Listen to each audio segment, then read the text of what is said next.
আসসালামু আলাইকুম। স্বাগত জানাচ্ছি বার্তা ভিশনের ২ মিনিটের সমগ্র বাংলাদেশ সংবাদে। রাজশাহী ১ ও ৪ আসনে ভোট পুনঃগণনার দাবি বিএনপির প্রার্থীদের। ঝালকাঠিতে মাদকাসক্ত যুবককে কুপিয়ে হত্যা, বাবা আটক। মাদারীপুরে দুপক্ষের সংঘর্ষে শতাধিক হাতবোমা বিস্ফোরণ। টাকা নিয়ে বিরোধ ছেলের সঙ্গে, কুপিয়ে মারল বাবাকে। নাটোরে বিএনপি স্বতন্ত্র প্রার্থীর সমর্থকদের সংঘর্ষে আহত ১০। রাজশাহী নগরীতে শ্রমিককে গুলি করে হত্যা।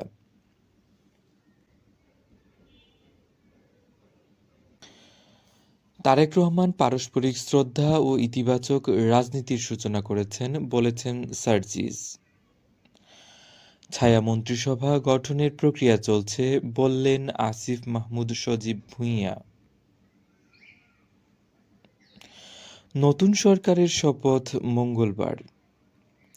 আজ ডাক্তার শফিকুর রহমান ও নাহিদ ইসলামের বাসায় যাচ্ছেন তারেক রহমান। ভারত-পাকিস্তান মহারণ আজ টি-২০ বিশ্বকাপের। হাতিয়ায় নেতাকর্মী সমর্থকদের উপর হামলার অভিযোগে বিক্ষোভ এনসিপির। মন্ত্রিপরিষদ সচিবের দায়িত্বে সিরাজউদ্দিন মিয়া।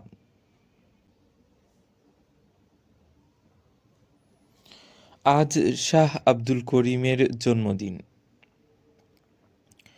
এনএসআই কর্মকর্তা পরিচয়ে সংসদ সদস্যের কাছে চাঁদা দাবি, যুবক আটক।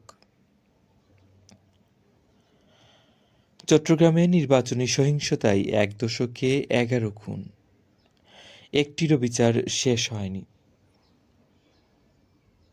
এই ছিল এখনকার মতো। ধন্যবাদ।